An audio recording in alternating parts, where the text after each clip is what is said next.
இன்னைக்கு டே 10 ஒரு அக்கா வந்துட்டு எப்படி சியா சீட்ஸ் வாட்டர் வந்து மேக் பண்ணுறீங்க அப்படின்னு சொல்லி கேட்டிருந்தாங்க. ஒன்றுமே இல்லை, ஜஸ்ட் வந்து ஹாஃப் டம்ளர் வாட்டரில் வந்துட்டு சியா சீட்ஸ் நைட்லேயே ஊற போட்டுருங்க.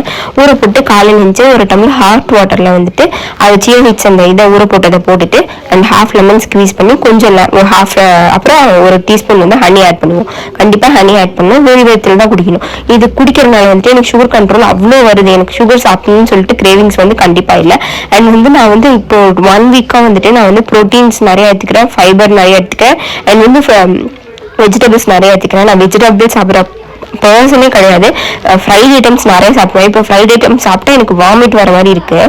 பட் வந்து இப்போ வெஜிடபிள்ஸ் அதெல்லாம் ஆட் பண்ணிக்கிறேன். இதெல்லாம் நான் ஆட் பண்ணனால பக்கத்து வீட்டில் இந்த மாதிரிலாம் ஸ்மெல் வருது. இப்போ ஏதாச்சும் பிரியாணி செய்யணும் அப்படின்னு சொன்னால் எனக்கு பிரியாணி சாப்பிடணும் கிரேவிங்ஸ் உடனே ஆர்டர் போட்டு சாப்பிட்ருவேன். பட் இப்போ அதெல்லாம் அவ்வளோ கண்ட்ரோல் ஆயிருக்கு. எனக்கு வந்து ஸ்மெல் வந்தாலும் எது வந்தாலும் எனக்கு சாப்பிடணும்னு அந்த மைண்டு வரவே மாட்டேன். ஸோ நீங்கள் வெயிட் லாஸ் இருந்தீங்கன்னா கண்டிப்பாக உங்கள் ஃபுட்டில் வந்துட்டு சுண்டல் அந்த மாதிரிலாம் நிறைய டெய்லி எடுத்துக்கோங்க. ஸோ கண்டிப்பாக வந்து உங்களுக்கு கண்ட்ரோல் கிடைக்குது. அண்ட் பசிக்கும் இல்லை, ஃபில்லிங்காக இருக்குது. அண்ட் மறக்காம டெய்லி 2 எக் எடுத்துக்கோங்க. அண்ட் ரொம்ப கிரேவிங்ஸாக இருந்துச்சுன்னா நான் வாங்கி சாப்பிட்ருவேன்.